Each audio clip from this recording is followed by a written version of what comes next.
What is up, sir? Hello? This works? Yes, sir. It's time to get live like a wire. We still Set do the that too, whole guy? place on fire. Ba, ba, ba, ba. Rap Guy, it's styles vary and carry like Christmassy Mariah. behind you, yo. You can see the tree? Okay. Huh? I can see a little Yes. bit of the tree. I can see the lights all over the place. Yeah. Yeah. How long you had the tree up? The tree, Kato and I put the tree up on Sunday. Okay. So fairly recently. Yeah, very recently. Sunday evening came around and I was like, wait a second. I better put this tree up now before Or am I bring him I home got, and then another mm, week goes by and then end up putting up the tree on Christmas Day. mm. Are you Christmassy? Um, I'm not. Nah, I'm not as Christmassy as I once was Wayne, what's up? when I was a receiver Mm. of Christmas gifts. But now that I'm a giver of Christmas gifts, I'm not as Christmassy. Some things change everything, eh? Couple of 20 years changes everything. Some things change everything. Some things change, some things remain the same. Wayne, what How up you with you? How you been, guy? It's not that I haven't seen you or spoken to you, but I haven't seen you on the internet like this in I know quite some time. it's been a while. Live and I shit. hope it's like riding a bike. I don't know. Yesterday, trying to set up the room and stuff, it took me a minute. Usually it's like lickety split, everything's good, you know? Mm-hmm. Smoke dog, what up? Ruptured Smoke dog, what up Achilles. with you? Ruptured Achilles. What's going What? on over there? Are you in the right chat, Wayne? You got a ruptured Achilles? I got one. What happened? We're good? Oh, riding the bike? We got ruptured Achilles? I don't know. How do you rupture Achilles, man? That's one of the things Oh, I he's fear. got a ruptured. He was playing what's that game? It's not tennis. What's that new game that everybody's Oh, playing? What's that thing called? paddleball? Not No, paddleball, no, guy. Pickleball. pickleball. Did you Wayne? Hang on. Wayne, did you really rupture Achilles playing pickleball? I'm waiting for this answer. Mm-mm. Mm-mm. No. Come on. No, that Anyways, hurts me, boy. now I'm in suspense. That doesn't sound like fun. But anyways. We're back, I guess. Is that how it works? I don't even know if I feel like I'm back. Just we're here, right? You know, I just seen that Wayne ruptured his Achilles. These guys invite me to play basketball every once in a while. They come, they get their haircut, and they're like, "Yeah, we play ball on Mondays, and Mondays is the day that I'm actually available to play." And I'm scared, bro. Mm. I'm scared. Like I'm scared of I'm done, guy. the ruptured Achilles. I'm done. I sweat quick now.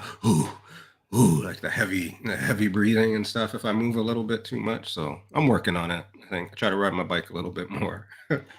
I used to fear like the knee damaging my knee, but now it's just the only thing that I am concerned about is the Achilles. Mm. But just for like I know you're quite extraordinary, but just for a regular guy, if you rupture your Achilles, is how like you're out for a long time? Somebody came into the shop last week and they said that they did a minor tear on the Achilles and they got a cast on and they had to like put their foot like this. So that was going to be like 6 weeks, no surgery. They were going to let the Chris Achilles, Manny and Cali, what up? they're going to let the Achilles find itself Hmm. and rejoin like a Christmas gathering. See, that's why I don't. That's why I'm not going to run. Chris Not at and all. Mally, what up? What up with you? Chris and Fave, Manny and Cali. good evening, LL. Fave. Oh man, Cordy Queen's in the house. Shout out to the Cordy Queen. Cordy Queen. What up, lady? Always in the house, one way or the other. So, anything exciting, guy? Like I said, I haven't seen you for a while, guy. Anything? Tell me a quick story about the last when our last show was in September. So, October, November. Yeah, man. It's like almost 3 months. Can you sum that up in 2 sentences? Was our last show Maybe in maybe September? 4. Yeah, man, September, yo. Yeah. That's what this note thingy says here. So since our last show, have I been back to California? This is what I'm asking you, guy. I'm wondering. Well, okay, so I went to California in October. So if our last show was in September, I went to California in October. I got to hang out with Chris and Manny, Mm. right? That was a great time. That was a great time. Got to watch the boy play a couple games. That was awesome. He scored a goal at one of those games, right? Yes. Yeah. That was in this little summary of your last 3 months? Yeah. Yeah. Yeah.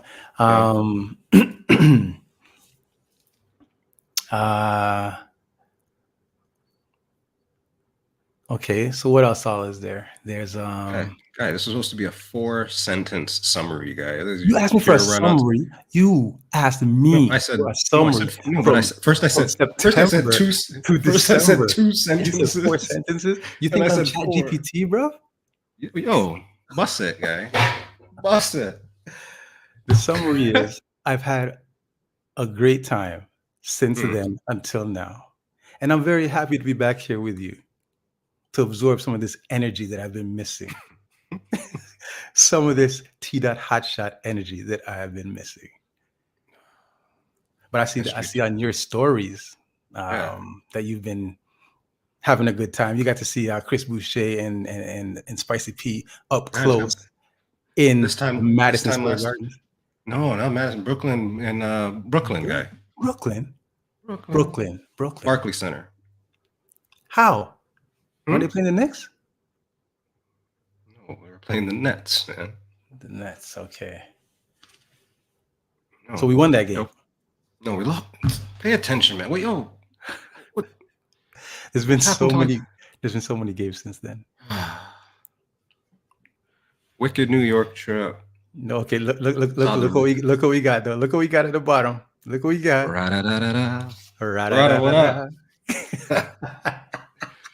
Oh, she's still rocking that. That is so dope. Yeah, and so Raptors game. So Raptors at Brooklyn. I went to go see the Jay-Z exhibit at the Brooklyn Museum. That was what is that all about? You got to watch Gail did an interview, man. You know Oprah's Gail? I'm not watching Gail. I'm talking to Hotshot. I want to hear what this Jay-Z exhibit's all about. I mean, you experienced it like firsthand. It was a great experience. There was obviously tributes, memorabilia, the stories. They had a replica of Baseline Studios. So I have a nice picture actually, like where they did everything. You know, that was the spot. That was the hot spot. Mm-hmm. So they have a replica of that. Some of the masters are there. You know, magazines, photos, all that. It was just a very nice experience.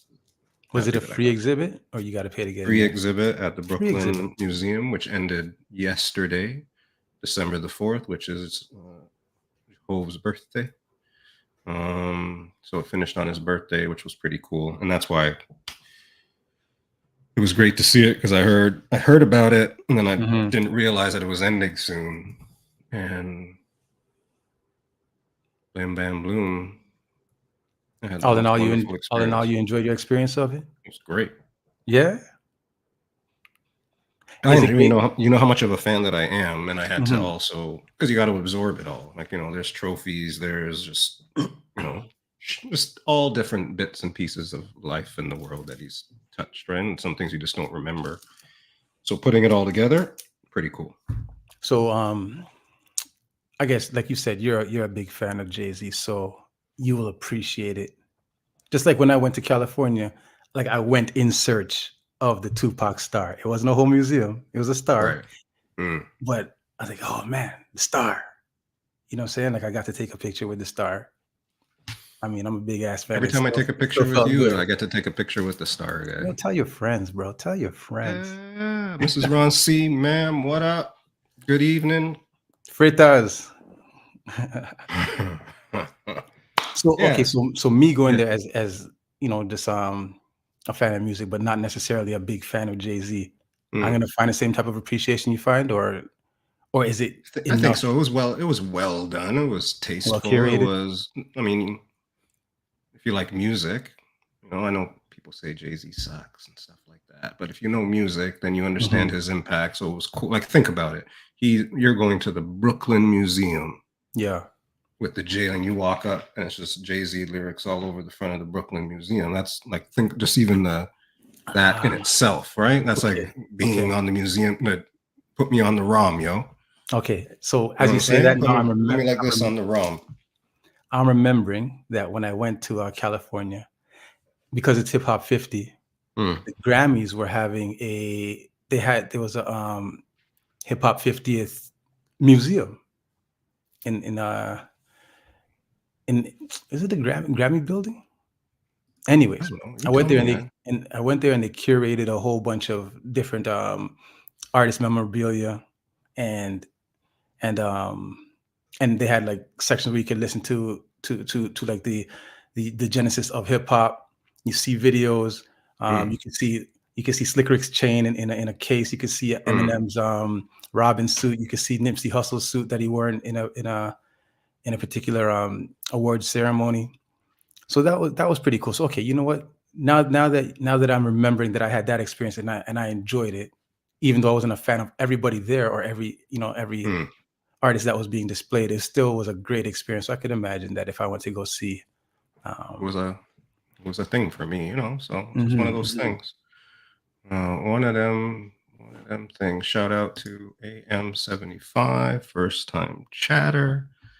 Indeed, it was, and indeed, it did not. And yes, Mrs. Ron C, it's done.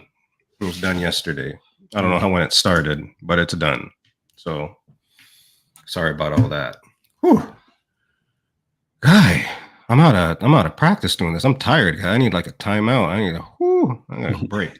I'm here nervous 'cause I'm thinking, do I pour myself a drink or am I You even should. able to You manage? better hurry up because what I think we can do is we can get this party started because we know with some of these guests and folks that we have, this one guy that's on the show regularly, he gets a little rowdy, historically speaking. Like if you were a betting person, right? And you say what happens when this guy gets on the live on the internet, it gets a little wild and crazy. So if you're gonna pour a drink, maybe pour a drink for that guy. Get ready for all that crazy wildness. Oh man, what are you drinking? Do you have a drink or what? I do have a drink today. I bought something. Lyndon, what up? This DJ one here is Switch, what called up? What is this? it's called Dough. It's a cab sav. Hmm. And the reason why I bought dough is because I was in the wine store, LCBO, and I said to a lady, I said, "Hey, do you have anything with donuts on it?" She said, "I don't have anything with donuts, nothing that I can remember." Why donuts? I go, "Well, I'm doing a little something tonight, and I just would like, maybe something special just to kind of add to the evening." She goes, and then I looked to the right and I seen this bottle and it said dough.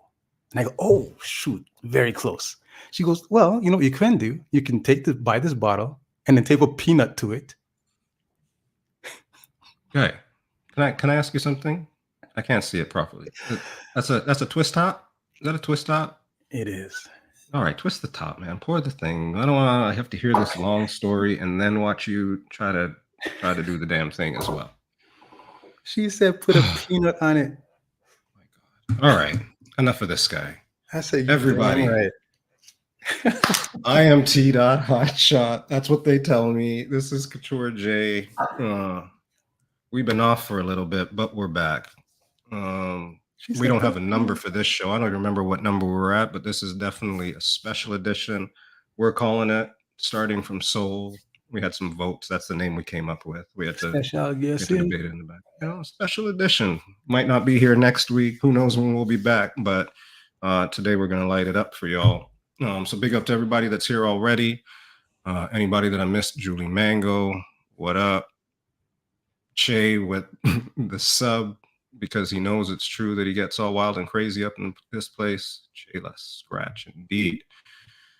Are you ready? I'm ready, Start the man. goddamn show? Oh, All right, thank y'all for joining Pizza in the Break Room. This special edition, this one here is called, as my man Tita Hash had said, starting from love, the love language edition. We're gonna have Starting our from special soul, guest, man. and We we got to do that again. Wait, hang oh on. Cut. oh cut. Oh, we're out of practice, man. Okay, ready? Jeez. You gonna do it again? Ready? Is that what it is? Ready? That's not what the title says. This, what does it say? Starting from what'd you do? Which one is it? Oh, you know what? It's all good. We'll see y'all in a minute. See the hot shot with Toy J. We'll be right we go. back.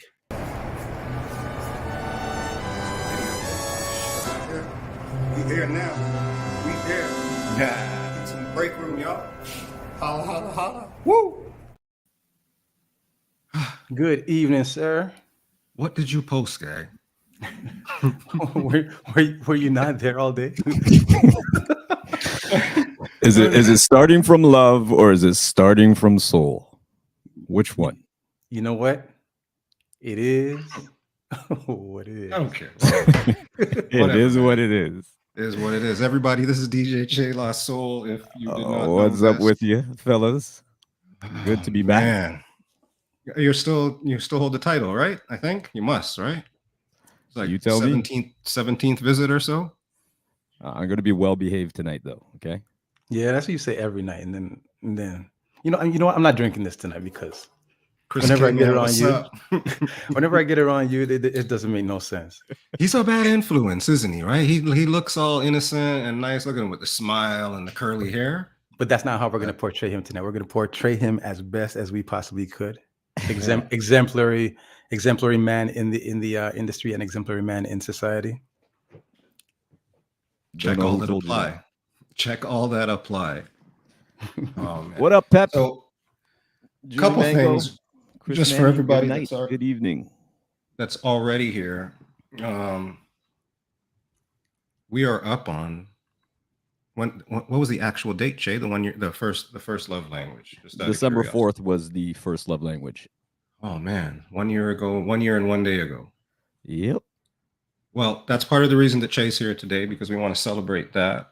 We also have love language coming up, so we're going to celebrate that. But we're also going to try to celebrate a little bit. Maybe we'll get a little wilder a little more later, but at midnight tonight is also DJ Che La Soul's birthday. So happy early birthday. Thank you for taking the time. As they say, Fitz. Cakes in the chat. Cakes in the chat. Could be anywhere in the world, but you're here with us. So that's definitely a good thing. Big up, Pep. Benz Plus. Benz Good Plus, what up evening. with you? Pep, what up with you? Dooley Mango 2000, what up with you? DJ Switch, what up with you? DJ Star Q, man, what up with you? Star Q, big up. Mimi Kasimi, Miss G Live. Shecky. Good evening, Shecky, sir. Coach, what up with you? He'll always be coach. Fun Fit Mom. I don't know if I missed anybody. If I did, I'll figure. Oh, cuz. Christopher K, man, what up with Christy you? Ray. What's up, Christy Ray? What up, cuz? So I had Fitz do it. So how you been the last little bit, Jay? Like what's the thing, the happening thing with Che La Soul this I've been actually laying low. I've just been it was a pretty hectic summer. And as the winter approaches, we kind of get into cuffing season and hibernation, and Jay, you're too old to call it that, guy. Oh, sorry. Yeah, you got to call it something. I still got 3 hours. Okay, I got some hours under my belt here. Fair enough. What up, Dad? Fair enough. Shecky still says things like that. Yeah. If Shecky call it cuffing season, I'm gonna call it cuffing season. Well, we do have questions. More of them are for when you and Scratch are on, but since your birthday is coming up, I have one question written down for you, Che. You're going to answer that question. We're going to bring on Scratch. Deal? All right. Coming up on the Big 5-0. Yes, we're going to play a game. We're going to play a game later. The game is called What Comes to Mind. So you're going to practice. You ready? Ready. What comes to mind when you're coming up on your 50th birthday right now? It just doesn't feel like that. I was talking to someone earlier, and they said, "How do you feel?" And I said, "It feels like another birthday." It might hit me afterwards, but I took the day off of work tomorrow, so I'm going to sit in bed and reflect for a very long time, year by year, Mm. and just go over my life and the ups, the downs, and the wins and the losses. Are you gonna write it, or are you just gonna think about it? I should, Fitz. I should Yeah, journalize that shit. yeah, yeah. A whole day of journaling. Your past 50. Yeah. That sounds exciting. I'll buy that book.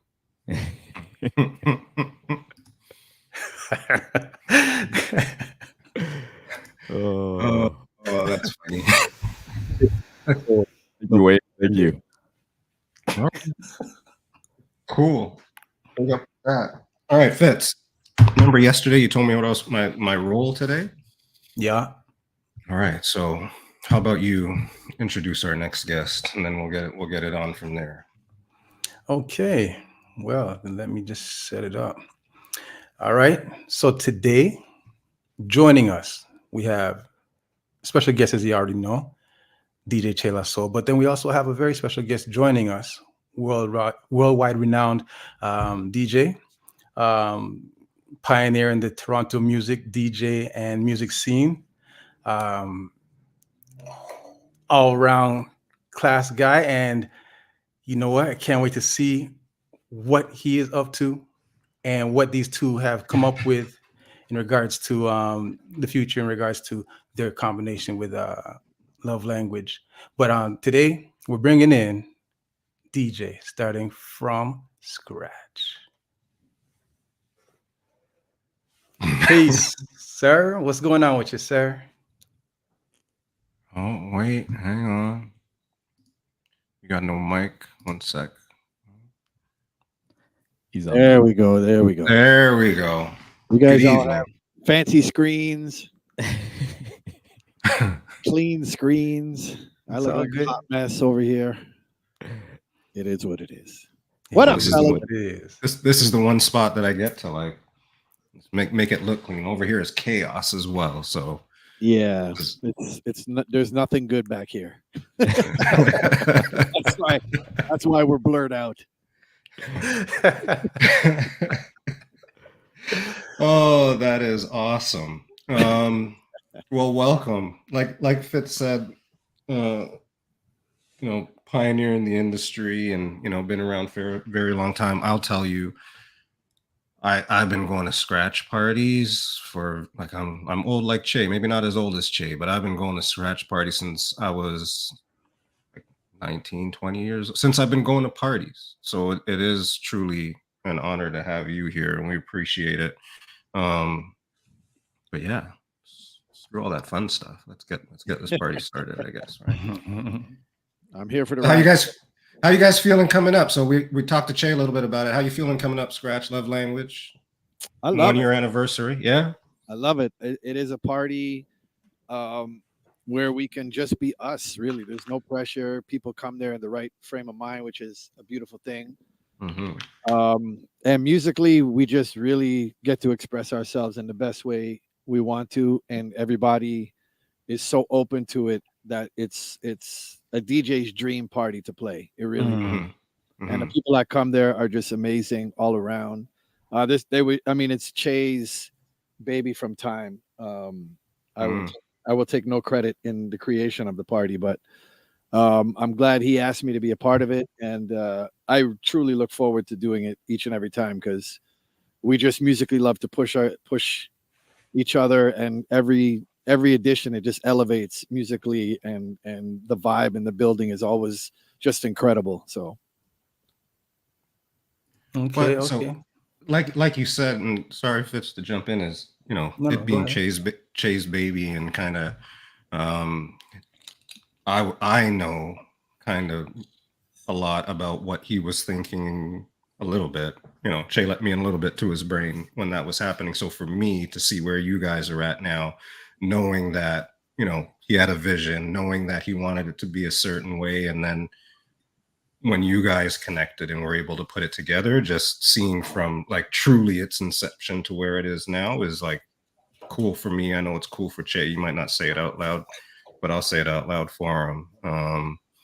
It's truly amazing. And you guys are right. The vibe is like, it's just different, and it's hard to create that. You can't just throw two people together that are, good DJs or whatever it is, and it just happens. It's got to be, what you guys are putting into it, the people around it as well. So I think it's built a community, and it was kind of built the right way too. So shout out to y'all for that. There's my 2 cents. It's almost Che's birthday, so I'll say something nice.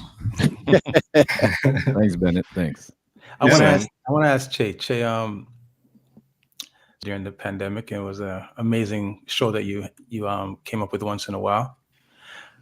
How, when you transitioned into the event, how was the thought to have Scratch be the person that you would do this with? Okay, well, let me take you back. Coming out of the pandemic, Dane, and Scratch knows Dane as well. But Dane and Bennett, two of my closest friends,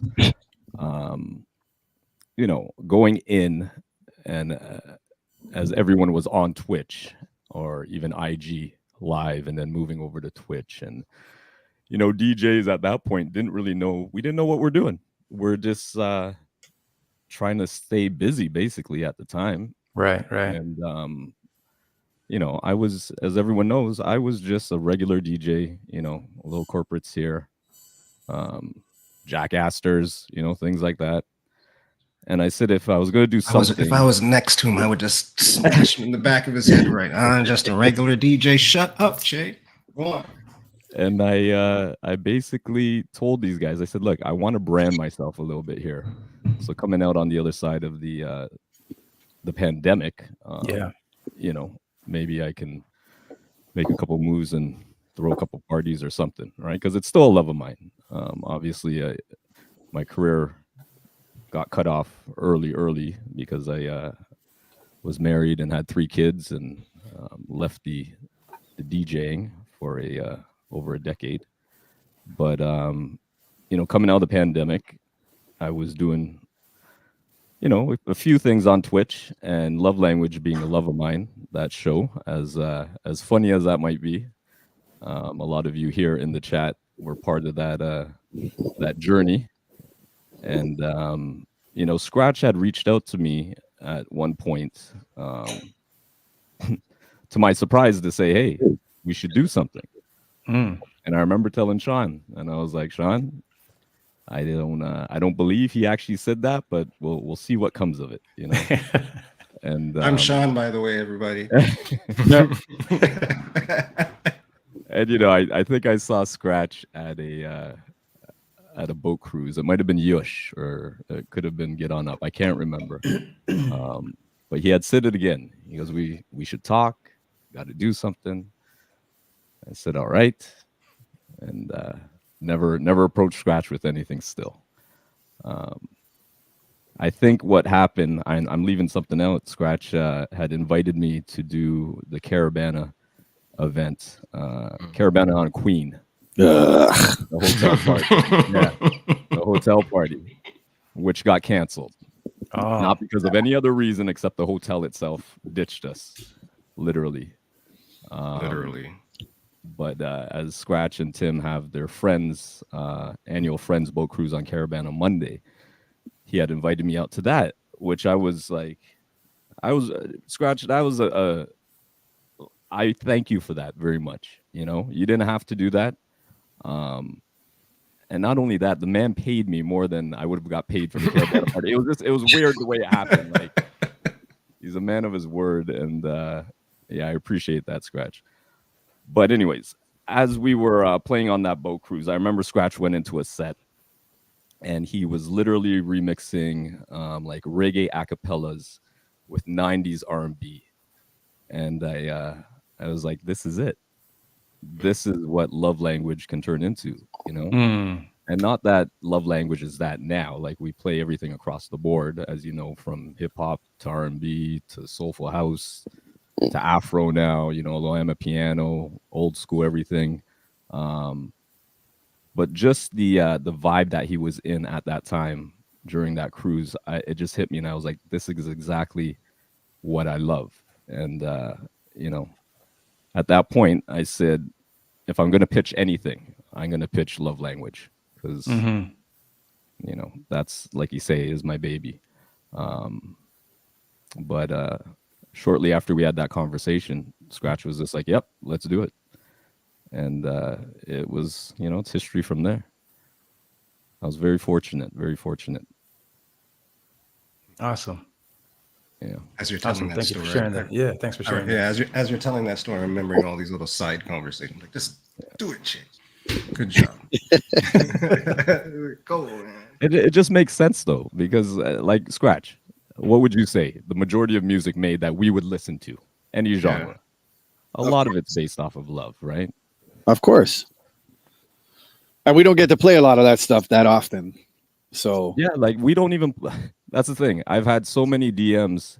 Is this is it only slow jams? Or people have said, oh, you know, I'd come Che, but I don't really want to listen to slow jam. I'm just like, what? I don't even think. I think Scratch might have played like 10 minutes of slow jams at one or two of the parties. To be honest, right, Scratch? yeah. Like, how often do we play slow jams there? And not that we even the can't, fact- not that I even don't the want. fact We that- just never get into it, right? Yeah. People just So okay, so let me ask you this. So you said people text and say they don't want to listen to slow jams. No, I've had a few people say I'd come, Yeah. but I don't want to listen to slow jams the whole entire party, right? Mm-hmm. And I'm like, that's not actually what the party's about.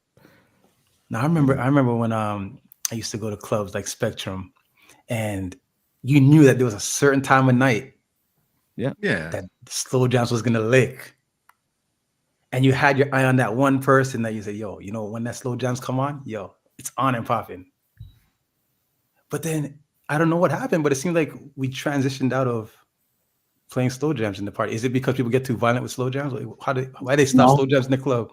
No, it's because the times you're talking about, people would show up at 9 o'clock. People would be there from 9:30. In the 90s, in the 90s, we'd open up like 9 o'clock, 9:15, and by 10:30, if you weren't in the club, you weren't getting in the club. So as a DJ playing from 9 to whatever 3 by yourself, you had no choice. You have to reset the dance at around midnight. And now people don't reach the club till 12:30, 1 o'clock in the morning. So the slow jam factor was gone. Even when I started Get On Up, from the first time I started Get On Up, I made a point to play slow jams right in the middle, because I was like, this is exactly what we did when this music came out in the 90s. This is how we would play tonight. This is part of the night. And then slow jam parties just started popping up and different things like that. So but that was a staple in Toronto. You kind of had no choice unless you were the DJ that was playing the same songs 8 times in the night. You had to give the people a break, because you're going strong from 10 o'clock. So, and you can't. It's impossible to sustain that kind of energy for 5-6 hours straight. You have to give them a break. You have to let people reset, go get their drinks, come back. People that want to dance slow jams, and you'll see the crowds transition and so forth. But people would know, just like you said, like it was expected. People got used to it. It became a part of the party, and it was a great part of the party. Yeah, even if you weren't dancing with anybody, you'd still see the people on the side slapping the walls and singing along, and you'd still get that same kind of hype energy just off slow jams, because it was all part of the whole night. Like, you're taking people on a journey the whole night. That's a beautiful thing, and it's not an easy thing to do. All right. I would also, just to add to that, there's the difference between now and then. There's too many cameras out right now. What does that have to do with anything? For the suspects? So for the suspect and the side things, yeah. Man, don't want to be caught. Jeez, Why are you shaking your head, Bennett? Why are you shaking your head? That doesn't make sense to you? People don't request slow songs like they used to. That's the whole thing. I don't know, man. No? You don't believe in that? Hey, you guys are the experts, man. I'm no DJ. I'm just here. I'm here on Tuesdays. I do this little thing. I got a couple notes here, and that's about it. I said I'd behave. All right. So I'm gonna hold you guys on that for 1 second. So let's big up a couple of people that are here. Oh, look at this. Speaking of Dane Clark with an E, big up, sir. What up with Shout you? out to you. What up, Dane? I saw G the Greek. Where's G? G the Greek. Congratulations to the committee. G the Greek, Sully Bifidi, Sweet Touch, Jason Palmer, J Online. Yes, big up to all y'all. Big up to all y'all. You know what? I really wanted to make that event on Saturday, but the way that my childcare situation is set up nowadays, since my son left town.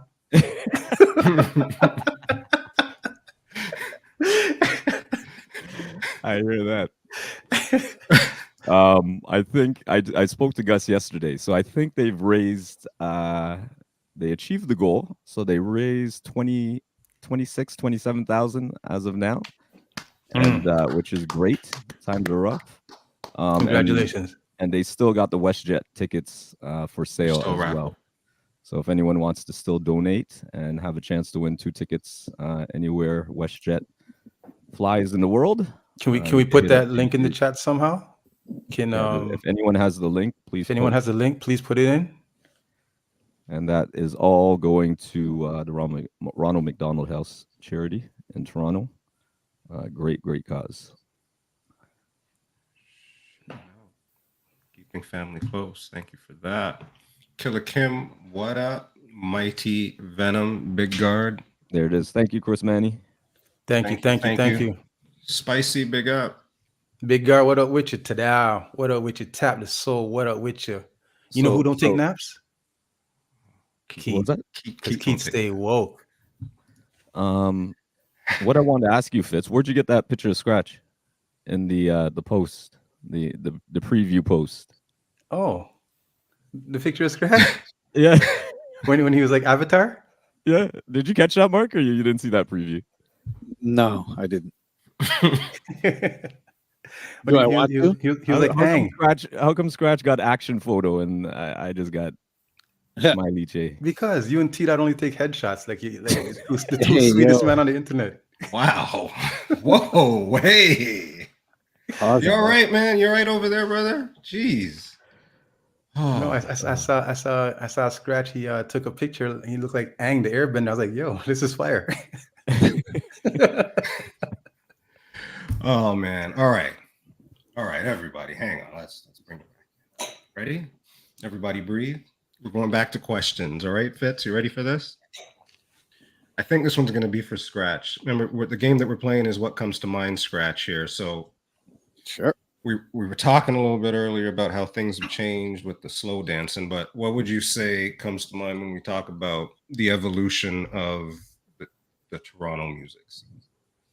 Of the Toronto music scene, on what aspect? Yeah, anything, whatever comes to mind when I say that. What do you think? There's probably too many aspects to think about, but just in general, if somebody's asking you what's changed since, let's say, you started DJing, or even just 20 years ago, what's changed and is different? I mean, the biggest change obviously was the whole bottle service movement. That changed everything, but that changed everything across the world. So, but I think the beauty, if someone asked me about specifically the Toronto music scene, I would still say that you can find any type of party that you want to, and music party, and you'll find it in Toronto at some point in the month somewhere. Somebody's doing some, specialty party of some genre of anything like that. So, yeah, I truly love playing music in Toronto. I still do to this day. It's always been my favorite place to play. I just find like other places you go, you really have to work a lot harder to get them to appreciate music that they're not used to hearing. You know what I mean? If that makes any sense to you, because they're so used, especially in the US, they're so used to the monotony and they're so used to the same songs all the time and hearing the songs 15 times in one night when they like it and all that stuff. So, I think on a music level, Toronto is still very powerful. You know what I mean? So, yeah, I always encourage people to party here rather than anywhere else I think having that experience here changes a lot of people's perspective on the club scene and different things like that on many levels, not just specialty parties like Love Language and all that stuff, but even big room parties and stuff. They're still a little different. They're still, I find we're still very unique in the fact that we'll still play a lot of stuff that other people won't play. Okay, let me ask you this. You said that it's kind of you have to work harder to have people enjoy themselves when you play in, say, the States. But also, what is the difference now when DJs from the States come here, and I know that they find it a hell of a time to play for our crowds. So what is the difference? What is the difference in between, like? I mean, we're the crowds here are spoiled. They've had, the best DJs in the world, in my opinion, feeding them music for their whole livelihood, for the whole club life. Okay. So the crowds here, and I mean, you guys used to go out in the 90s. They were ruthless. I just had this conversation with somebody in the States the other day, and they didn't understand. They're like, what do you mean? I was like, listen, man, I've seen the biggest of the big DJs that you guys call the legends and OGs come to Toronto and get shit thrown at them. People boo them. I've seen them get their crates stolen. Like, it's ruthless. It was like literal, like, dude, I've seen crazy shit in my time. You like in especially in the early 90s. It's crazy. I know I see Smoke Dog say Screwface Capital, but it was way beyond that. You know what I mean? It was like a no nonsense, get that shit out of here kind of attitude. And I love that. That's like, that was to me, like, I wore that shit on my chest. I was like, yo, you guys can't come here and play that nonsense and come and play the same 4 reggae songs that you guys play out there all the time. Action. Yeah, if you're lucky. It's always that friggin' If I Was a Rich Girl, the older version. Oh, for real. And I never understood that to this day, but whatever. And none of us here played that, which was the hilarious part. But yeah, I just and DJs just knew, like, a lot of DJs didn't even want to come and play here. Honestly. It was a gauntlet. It was tough. Yeah, they just knew, like, you had to bring. They had to work. Yeah, you had to work, right? It's not even a matter of, I mean, work is part of it, but it's just, you got to wake up. Like, you got to, play your music proper. Like, there's no, back in the days, if a DJ's mix was off, like, shit would get rowdy. Yes. I don't think, like, if you didn't party in the 90s, I don't think you really understand what I'm saying. Like, shit would get rowdy. Are you partying or are you studying me?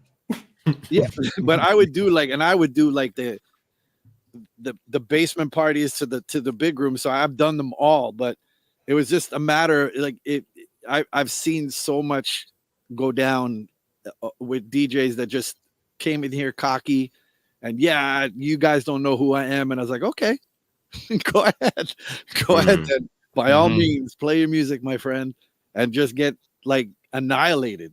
You know what I mean? And or if the crowd didn't annihilate them, even our opening DJs could annihilate them. Like, it's crazy. Yes. So I think Toronto has just always been the ultimate breeding ground for DJs. We've always had the greatest in every genre.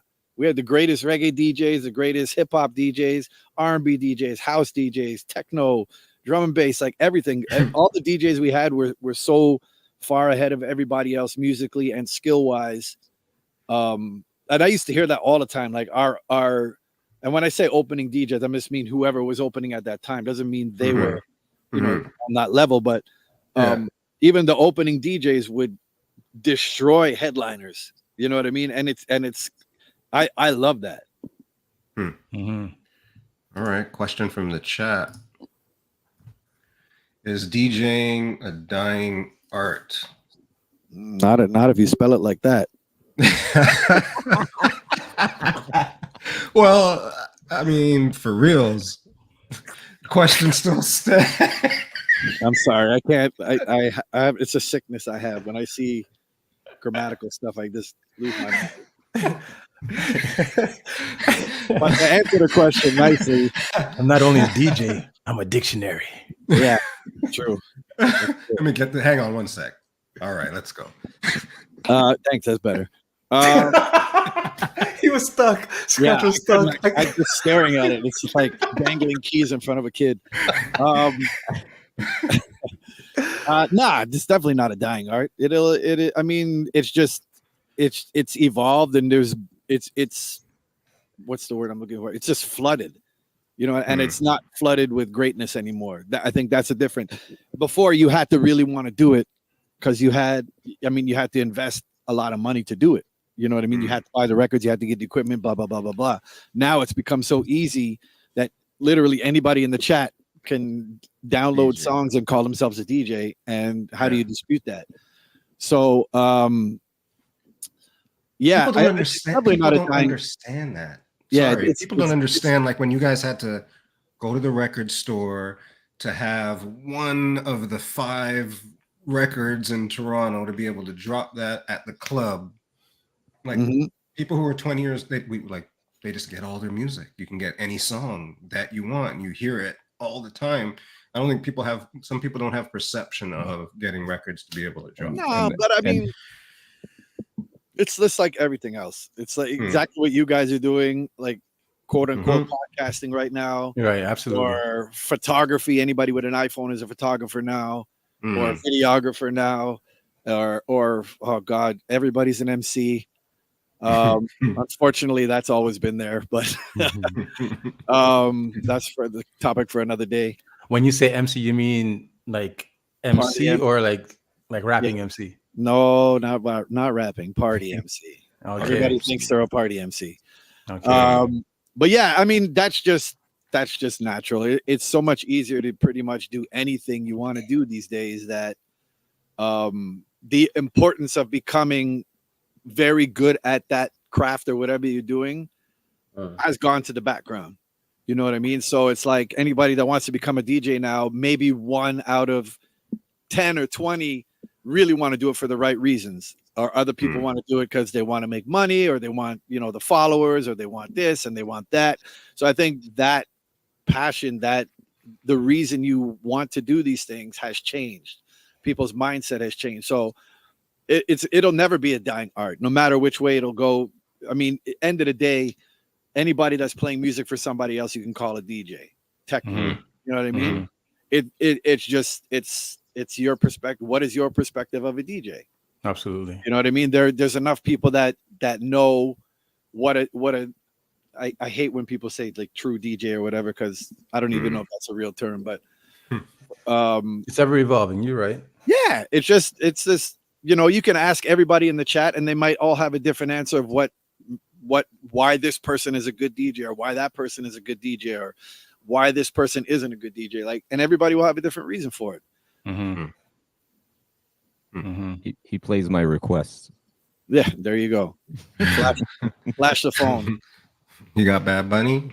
You got any Bad Bunny? Who's got some Bad Bunny? So you mentioned MC, so I wanna touch on that. I've been to your parties throughout my entire life. I've been to many of Che's parties, and one thing about you two is that I'm not familiar with you guys being MCs. Is that a conscious decision to say like I'm not MCing, I'm just DJing, and that's what I'm doing? Yeah, I mean, I think with us, I mean, neither of us want a lot of talking and yelling in the party in the first place. We really want the music. I'm speaking for Che, but I think I'm speaking on the right terms with this one. I mean, we do it when we need to. If we got something to say, we'll do it, but we don't live on the mic. Because me personally, it really gets to me after a while. I think that's the beauty of a party like this, is just that you can get into the music. You know what I mean? Like even back in the days, a lot of the parties, the MC would just come on and really just make announcements, or at certain times in the night when you're playing like the hype hip hop set or something, then people will come on and jump on, or you play the reggae and people would jump. But for the most part, like a lot of times it was just really the music speaking to the people. Like it's really hard to get into a groove when you're like, like, when I see reggae clips on my phone, I just flick past it because it drives me crazy. It drives me crazy. And I'm like, how can people stand there and listen to this stuff? Like even when we do Yush, Specs and I, like we make a conscious decision, like we're not doing the mic like that. Like get on when you want to, talk a little bit, but it's not that kind of party. And that's people really respect that.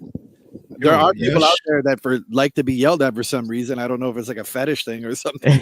But I personally, I just tune out after a while. And it's also, there's not many good MCs out there. There's not many at all. Really? It's art for sure. Yeah, I respect just it. grab the mic and talk, and it's not. It's not. Yeah. No, it's not easy. You don't like people talking over the music and not knowing when to talk. And just because you can yell and have a microphone doesn't make you an MC. Who's an impressive MC? You name one, Che, and you name one, Scratch. Kid Cut always. Kid Cut is absolutely, without a doubt, the best party MC we've ever had. Shout out to Kid Cut. I've said that to him many times. He gets it. I'd say Kid Cut's number one on my list as well. Yeah. And he could DJ too. God damn. Yeah. Well, I mean, he's been around it so much. Yeah. It was inevitable. I'm happy he did though, because and he's doing big up to Kid Cut for lyric as well. Absolutely. I got another pandemic stream turned into a very successful party, and he's just starting, He's just starting with that thing. I'd actually like to go to that. Not that I'm a karaoke type person, but we have some clips from Love Language. those are stills.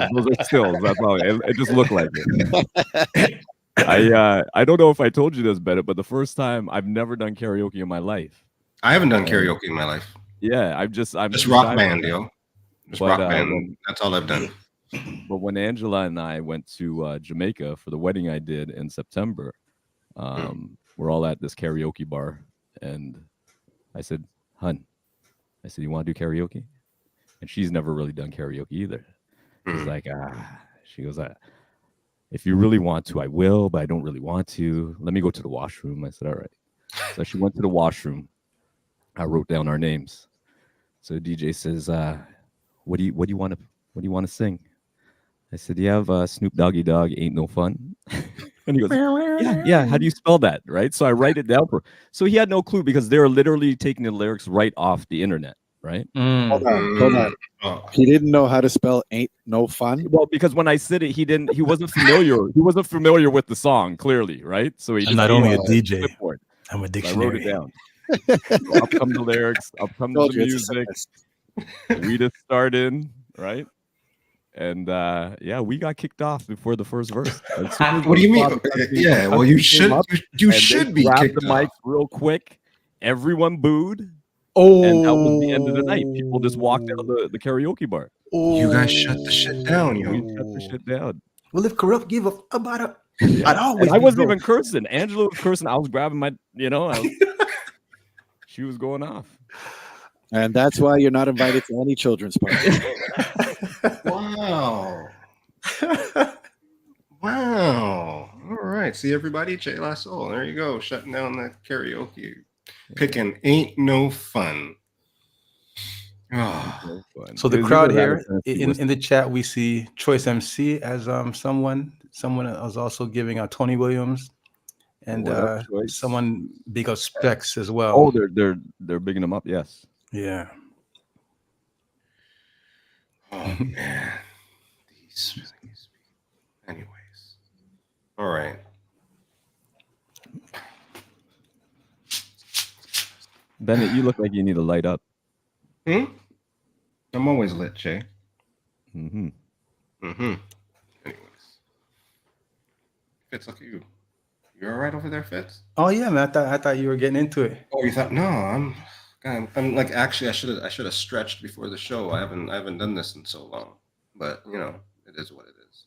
What number show is it? There's no number on this one, Che. We got the wrong title, maybe. I don't even know. So it goes. Oh man. So two things. One thing I'd like to say is, Scratch, you mentioned earlier that y'all made a concerted effort for Yush to not have people screaming down the microphone. And I will tell you, as a person that comes to these parties, that is why Yush is my favorite party. So the fact that you said that is like, I just want you to know that makes a difference for me. So thank you. Also, there's a Yush coming up, is there not? Right? Yeah, Soon? December 16th. December 16th. What's that, downtown, this one? Yeah, at the what is it called now? Amore, the old. There you go. What the hell was that place called? Blind Tiger. That's the one. Oh, The old Blind Tiger. All right. So Yush with Scratch. Is December that not where you 16th. started, Yush?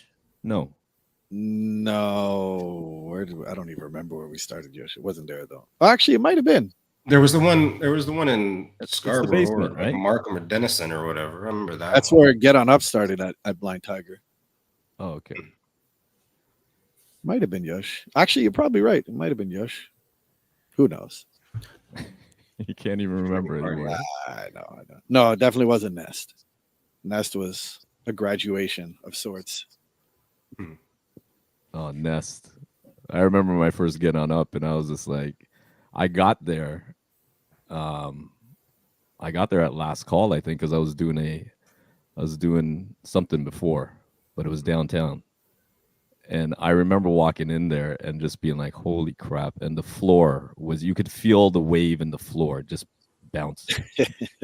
And I'm just like, I've seen videos like that from Europe where, weddings and the floor just gives way. Like I've seen stuff like that. And that's what it felt like. I was like, good Lord. But I remember I stayed at that thing. I think, Scratch, you played like till like 4:00. And even there might have been 30, 40 people on the floor, and you still played that out. And I swear to God, that was some of the best music. Mm-hmm. All right. Like you went in, and you finished and completed the whole entire assignment. Like I was like, damn, I'm glad I came. do you guys prefer playing parties alone or? Pardon? Do you guys prefer playing parties alone or with a group of people? Me personally, yes. I'm especially my own events and stuff. Yeah, I do prefer it just because I envision the night going a certain way. You can tell your story the way you want to tell it. Yeah, exactly. You can take them on that journey. So, and I love the challenge. I still love the challenge. I love to challenge myself. You'll never see me on parties with 15, 16 DJs. For the life of me, I don't get it. But yeah, it's just I've never, very, very rarely throughout my many, many, many, many years doing this, I did those type of parties with 20 DJs on it. I just never really understood it. Many, many, many years. Too many. How many can we ask, or would it be like asking a woman her age? Like, Ever. I mean, I am what I am. I've been doing it since '89, so we're almost at 35. Okay. Wow. I remember the first thing Scratch said to me. The first time I played with him, and the first thing he said to me. What's that? I think it was, I can't remember because, Dane and Hans were running all sorts of stuff out in Western University, but I feel like it might have been Hamilton, to be honest, Bennett. I just remember the DJ booth was up on a balcony, but I had just bought the McGriff record. You remember Heavy D? Was it Heavy D and McGriff? And it was a 12-inch. I just got it from Trax, and I was warming up, and I put it on, and you looked over, and you said, "Nice record." that was it. That was it. I was like, thank you, Scratch. That could have gone either way, so I'm glad it went. Yeah. I'm glad it was nice. Yo, you guys are hilarious. Yo, shout out DJ Ron C. Shout out Celebrity Drew in the house. Big up, y'all. What up, Drew? Ron C, what up with you? Shout out to all y'all. Love Language Slow Jam Clash Part 2 runner up. Wow. And he won. Celebrity. We were at chilling and grilling. I don't know if that was the day you were playing, Scratch, But Celebrity Drew grabbed me. He goes, "Yo, I want to come back. I want to come back on." It's like, Drew, if I throw another clash, I don't know if I could do that. Do it. We'll have like Drew. It was a different time, Drew. It was a different time, wasn't it?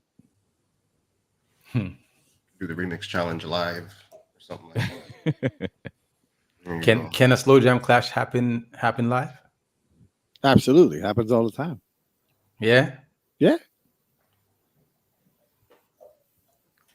Okay. Yeah. It sounds like it could be fire.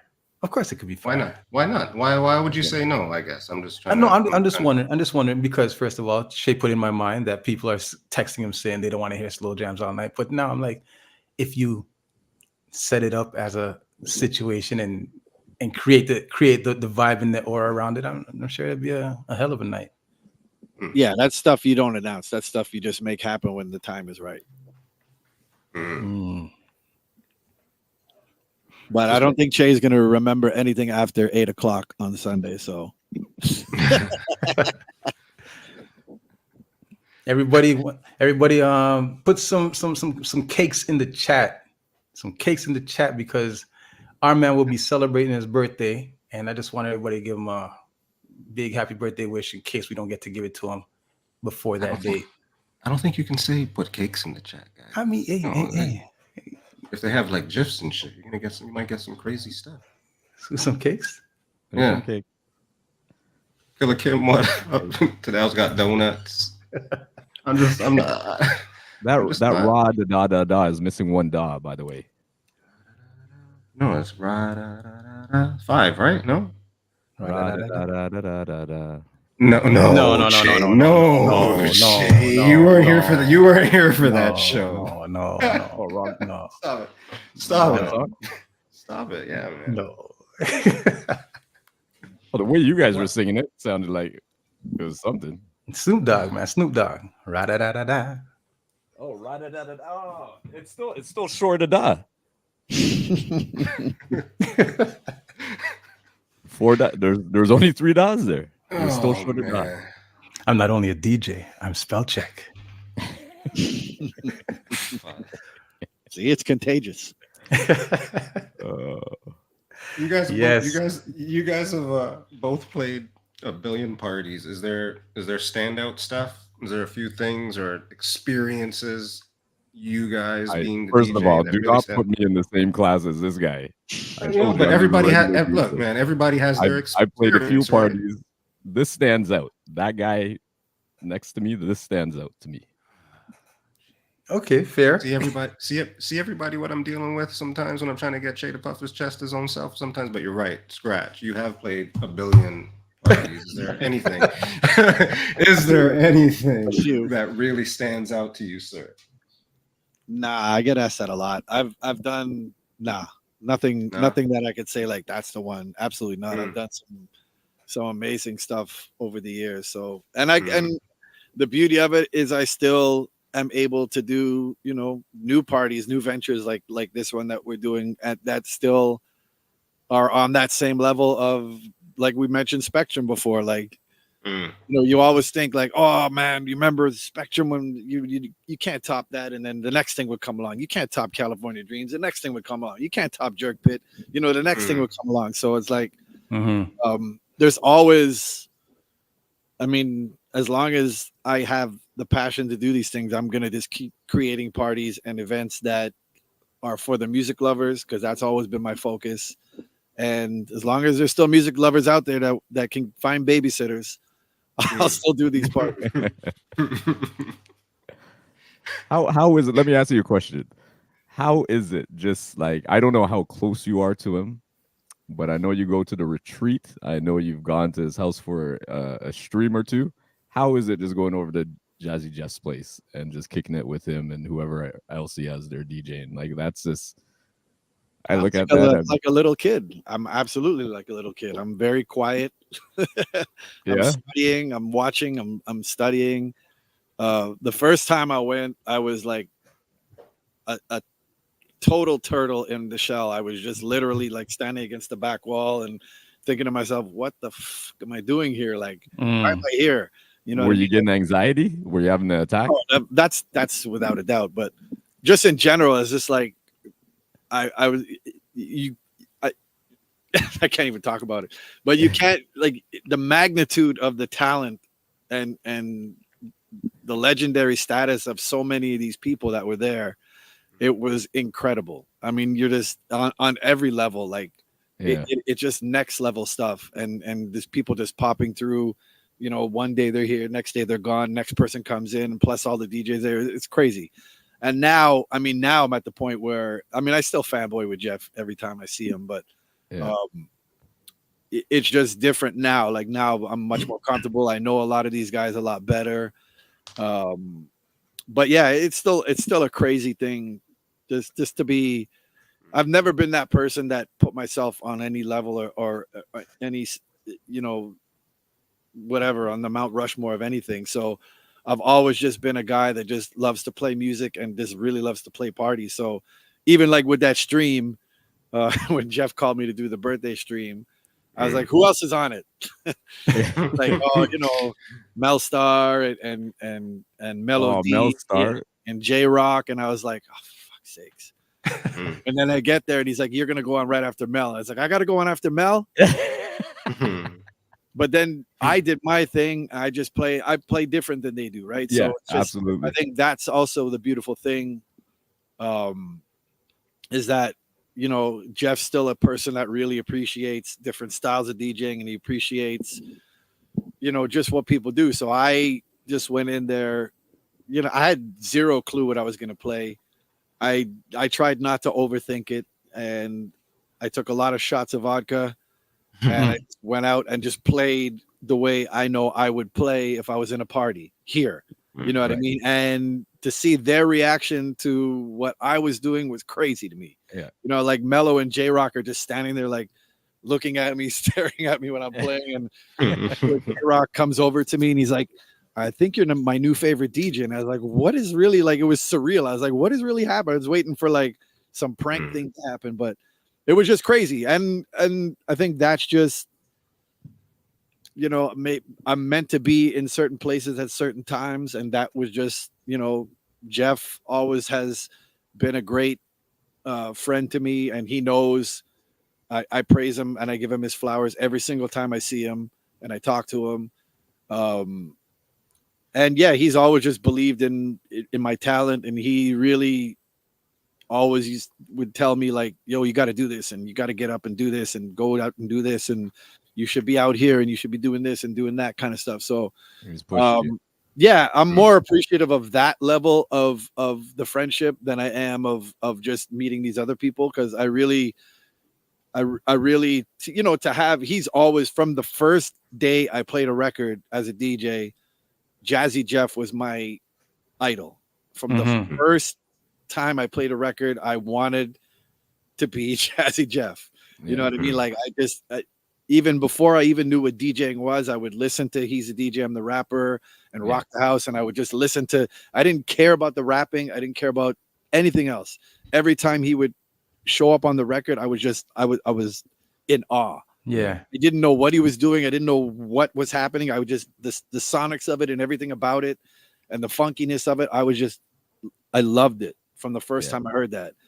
And then just like, you know, from seeing him play, and then even from the first time we got to play together, like, it's just been a beautiful progression from, you know, ultimate fan to being just respectful and everything of each other's talents.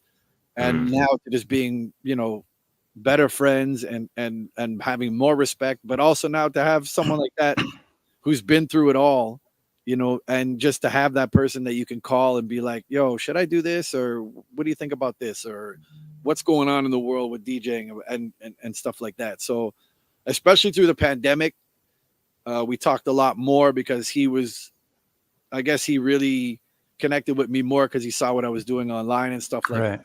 Right. And we just had a lot more to talk about. So yeah, it's just, it's a beautiful thing to have, you know, your idol become your friend. I think it's a great thing. And, you know, a lot of times when you have idols or people that you look up to, when you finally meet them, there's That's why people always say never meet your idols or never meet these people in certain positions, because it usually doesn't turn out that great.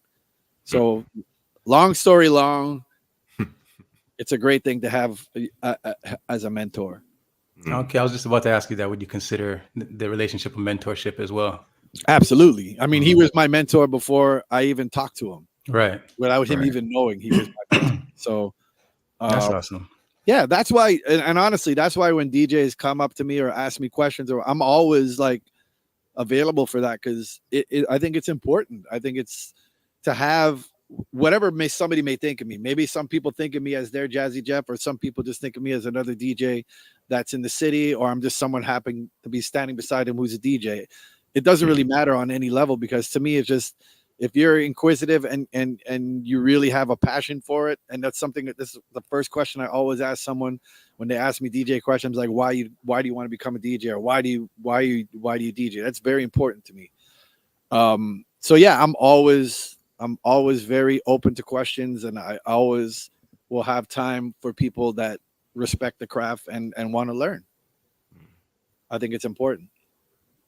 Well, I'm glad to hear that you're really good friends with DJ Jazzy Jeff. I'd like to ask you to put in a good word for me, because about 15 years ago, I got called to his hotel to cut his hair. Maybe longer than that. Maybe it was like more than 15 years ago. I'll tell you, I didn't have a kid yet. So it was about 19 years ago. I got called to his hotel to cut his hair, him and his buddy. And when I was done, he's like, how much? And I didn't know what to charge. I said, $50. At that time, I was cutting hair at home for $10.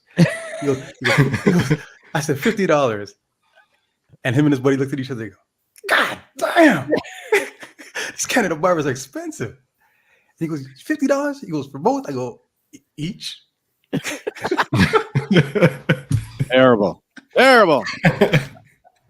Gouging prices. But I thought I was actually charging low, because I'm thinking that people are charging celebrities like $100, $200 for a haircut. And when I heard him say, God damn, I was like, oh, I did the wrong thing. Did you charge HST too?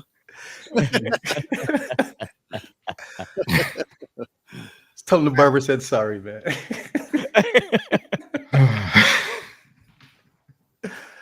I don't know his level of memory, but yeah, we'll see what happens with that one. Oh man, that's wild. So, did you want to be a DJ when you were a kid? And like, what did you want to be when you grew up? Who, me? Yeah, both of you. Yeah, you, Che. What did you want? But I already know that answer. So will you tell everybody, Che? What did you want to be? I wanted to be a plumber. Okay, I wanted to be a plumber. A plumber. Mm-hmm. Is this like a porn fetish thing? Yeah, what's going on? You see, Che? How much pipe you want? Hey, that storyline was prominent in all Hustler, all Playboy. They always had the plumber coming in, not Playboy. Wow, chicken, wow, wow. Yeah, plumber or pizza delivery guy or plumber. It's got to be one of the two. So I don't have any money. See, then you hear the drum roll in the background. Well, good for you, hun. Can't talk to you guys. Anyways, go ahead, Mark. I was just being an ass. No, I don't remember what the point. Did I always want to be a DJ? I didn't even know what DJing was. So from the first time I tried it, I knew I wanted to be a DJ. From the first time I saw it, I knew I wanted to be a DJ. So what made you try it? Friends, I was just intrigued. Like the first time I saw it was at a high school dance. So I was just intrigued so much that I had to try it. Like I had to figure this out. I knew it was something I didn't know. Obviously, nobody knows how long they're going to do these things for, but right. And it wasn't like it was a career back then. You know what I mean? It was just a hobby that you can potentially make $50 doing. But yeah, no, I was so intrigued. Like literally, I stood at the side and just stared at this person DJing for 4 hours straight, and I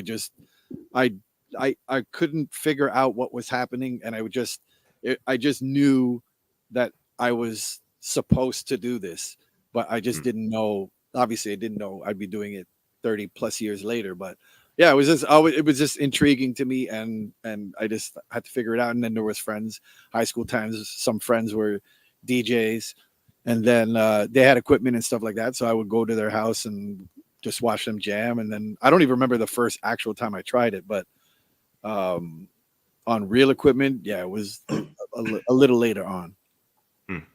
How'd you end up DJing, Che? What was your genesis story? Well,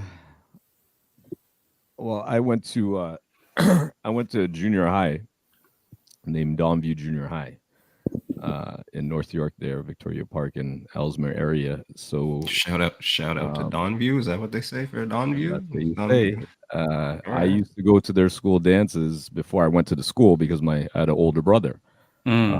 And I remember breakdancing in there. My brother dragged me to this dance, to break dance. And Ron Nelson was playing, right? So I had the best of the best, at that time. And I mean, I was listening to 88.1 and CIUT and all those things and Dave's dance music, which really, at that time, I tell my kids the same thing. You got to understand, that was a time where we didn't know what we're listening to. This was all new music. What I mean? You had your regular CHRY or whatever, CFTR that we used to listen to and all that stuff. But when it came down to hip hop, it was truly something that was just, I gravitated to, and especially starting out breakdancing at a very young age, right? So over the years, when a few friends, their parents would have a little turntable and tape deck and all that, and then all these, people were working at Consumers Distributing. Nice. And, you could grab a little mixer here and there, and it was crazy the way everything, it was truly organic, the way things came together, and we were just messing around. I remember NWA. We had the "A Bitch Is a Bitch," and just, is it the beginning of the song or the ending of the song where it says "bitch"? And I just remember scratching with these guys on that over top of it didn't matter what song. We might have had 10 records, but that bitch was being scratched over every single record. It was so. Anyways, that's how I started. And it wasn't something that I even knew I was doing because I never knew about DJing otherwise. You see it in a video here or there, when much music had. It's just, when I think about those times, they were truly like, just in my mind, like so nostalgic, because it's kind of like I tried to explain to my kids there was nothing before that. We were going along with it, and then I even tried my hand at graffiti. I used to do my own, that, Bennett. When I moved to Scarborough, I was doing graffiti, doing the Bart Simpson on my leg and just graffiti on the other one, ripping my jeans, tie-dyeing. I was doing all of it. She was running around the cross colors. You were hip hop. I was trying to take on all four elements. You know what I mean? Hip hop manifest. And it was one of my buddies that was working at Victoria Terrace. I think it was a Loblaws there at the time. Victoria Terrace. Yeah, this guy was working in the meat department, and whatever fits. He was working as a that's what she said. A young butcher. But that's what she said. Making good money, and he was the first one to buy Technique 1200s. And I remember the first time going over to his house, and I was just like, "What the hell?" And you went over to the meat guy's house. He had a KRS-One record with a R&B artist by the name of G. Simone, and it was like one of the first times I actually heard like R&B and hip hop, and KRS-One being one of my favorite rappers of all time. What song is that? I like. There was one song. It was a 12. Music for the 90s. One side was music for the 90s. Music for the 90s. 90s. Side was what, Scratch? I know that I think it was called. I know that you know. I think so. So I was just, once again, just taken by this, and that was the first time I was ever on 12s. And obviously moving to Scarborough, meeting Mr. Maniz and Bennett and you as well, Fitz, you know, Channel 9 at that time, JLJ, Agile, all of them just kind of furthered that whole thing, you know. So I bought a good record time. player. Wayne, I bought a record player. I'm coming over to pilfer some of that. That's for sure. You see this, Jay?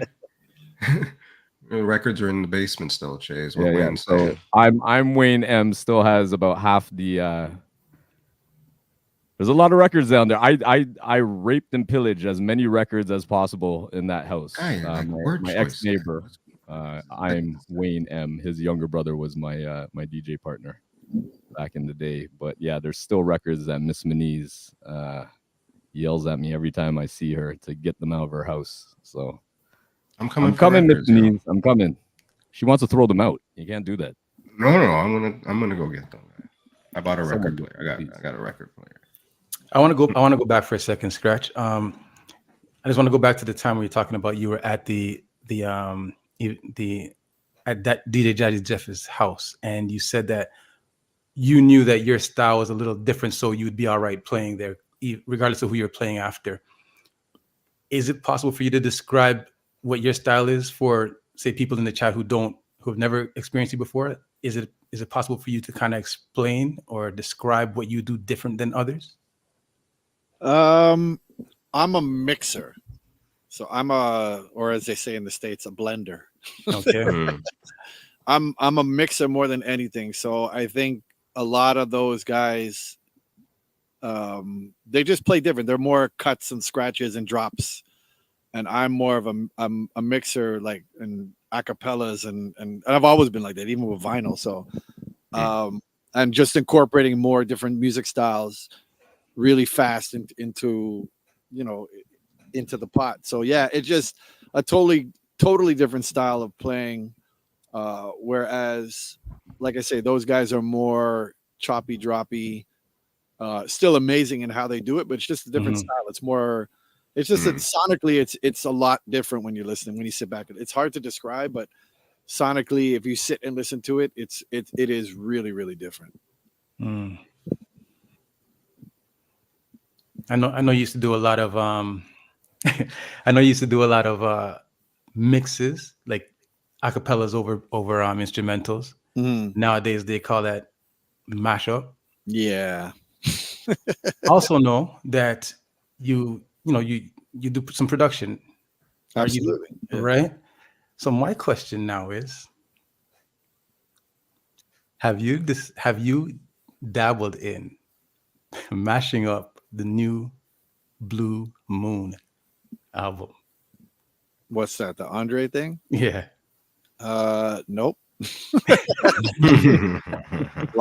answer your question, nope. I haven't even listened to it yet. So No. I've always heard like clips and people making fun of it and all that stuff. But I mean, I will definitely check it out when I have a long drive to make. That's probably when I'll listen to it. I don't know if you should listen to it on a long drive. That sounds like something that'll run you off the road. Yeah, I'm always open to, and he's always been super creative. So I know it may not be people's flavor, but I'm sure I'll enjoy it. And I'm sure as soon as I listen to it, something will click in my head. It's the gift and the curse of my mind is that it never turns off. Never turns off. I get it. So anything I hear, people say something, a song pops in my head, or I hear something on TV and a mix starts in my head. Like it's crazy. But yeah, I'm sure I would. I mean, I would. Now that you mentioned it, I'm gonna make a conscious note. I'm gonna go after that album and figure something out with it. Fun. Let me ask a question. Uh-oh. With the with the whole Diddy scenario, Take that. even if everyone does cancel Diddy, and rightfully so, if he's guilty of these things, in terms of his music, Scratch, will you also cancel him? I mean, I've been struggling with this concept lately, the past few months a lot, with the R. Kelly thing. No, okay, and why I bring that up. Sorry to cut you off. I had a conversation. I don't know if it was at the beginning of the pandemic or just before it. Salute Pace. And we were talking. I think what happened is I had posted something in my IG stories, and Jigs hit me up, and I think it was a Friday, so I was playing TGIF R. Kelly in the back, and he said, "Shay, how are you doing that? How are you gonna play that? Blah blah blah blah." And I was just like, my short answer at the time was, I could separate the artist, right, from his wrongdoings. People all over in the history of this world, there's a lot of people that even have statues and everything else that they still celebrate, and the stuff they did is it's not exposed, right? So anyways, my point being is I can still feel like I could totally play something and separate the artist from his wrongdoings or their wrongdoings, right? So anyways, scratch. Yeah, and I'm with you, to be honest, and I've had this conversation. The R. Kelly thing is just, I don't know why it's so different, because there's been, and I mean, maybe I'm off on this, but I know people call him like the rapist and all this stuff. And I mean, there has been others, absolutely. And there will be others, unfortunately, coming our way in the future. I've always been able to separate the artist from whatever they've done. And I've had this conversation. I'm like, listen, man, Jay-Z raps about being a drug dealer. Biggie raps about, they've killed people. They've sold people drugs and killed people. You know what I mean? There's people that talk straight gun talk, whether it's hip hop or reggae, about shooting people and killing people, and people still play the music. So it's always been kind of that hypocrisy to me. I know the R. Kelly thing is different just because for some reason it just struck a chord with everybody at a different time. Maybe because you got to see the women and you got to see, like, I think it was just everything was kind of being put in your face. Pause. But I just think I can separate, but I think the problem is, especially with R. Kelly, is my parties, I have a lot of women, and a lot of women did not want to hear it. So I was like, I have to respect that. I mean, I have a wife, I have a daughter, you know what I mean? I have daughters, so I have to respect that. And it has been tough, and I've been very close. I mean, I've done Get On Up for years and haven't played R. Kelly. Yeah. Late 90s party. It's crazy.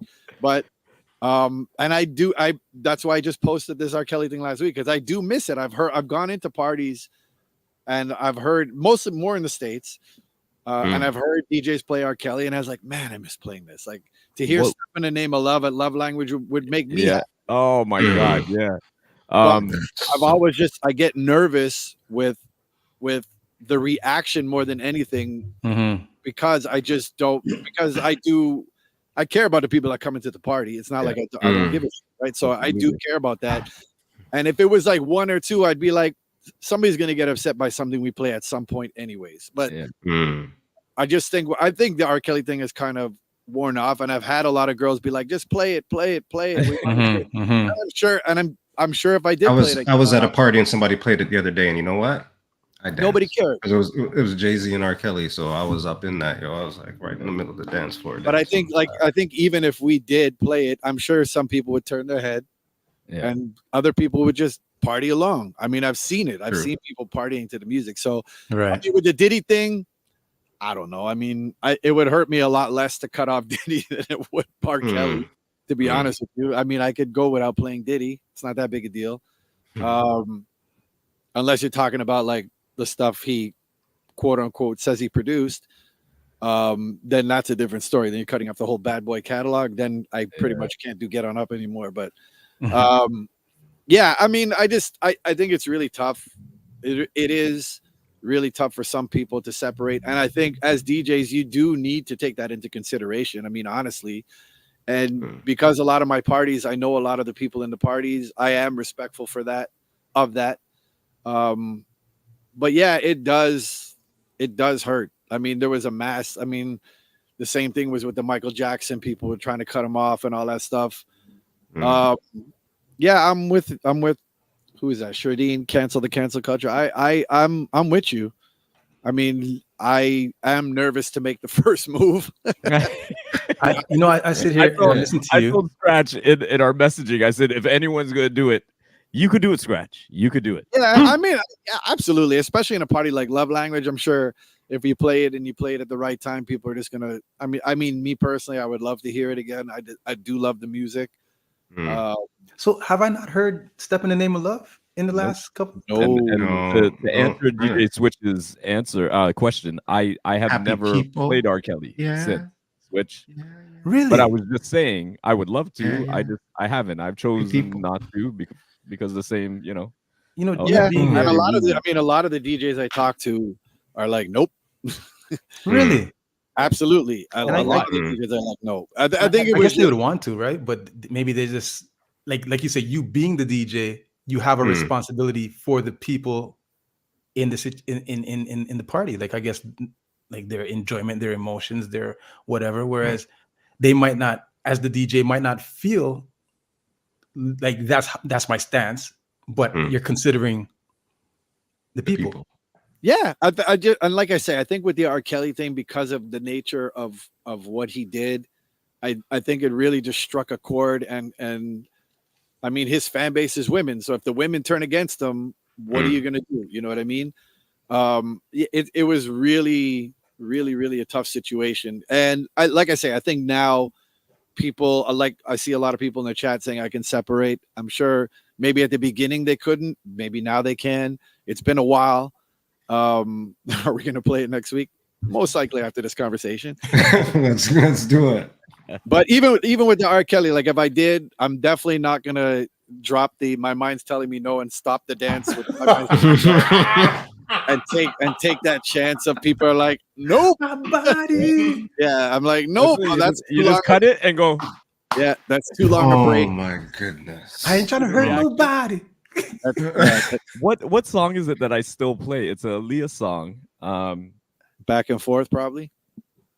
No, it's not Back and Forth. It's a smoother song, and he has a remix. But he's on the remix, and he's actually speaking on the remix. So when I play it, I'm looking out for people's reaction. Getting a little easier. What was that? I don't know. Fitz is trying to sing over there, man. He's a singer. He's an artiste. What's the song called? Every time I play it, I'm just looking. I'm kind of like, yeah, because you can clearly tell it's R. Kelly on it, right? So the 1-2 checker, baby, let me know what's up. Yes. But selective outrage is something that I despise.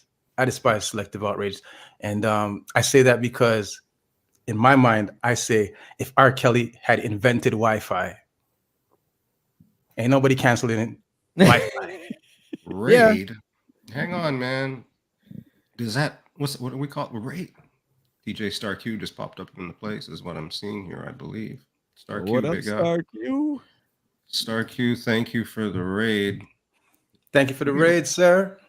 So we should do hang on one sec. Everybody. This is Pizza in the Break Room. Wait, wrong way. Couture J. Our special guests today are DJ Starting from Scratch and DJ Che La Soul. We're here to celebrate the 1-year anniversary of Love Language. It's a party that they do together. There's a party this weekend.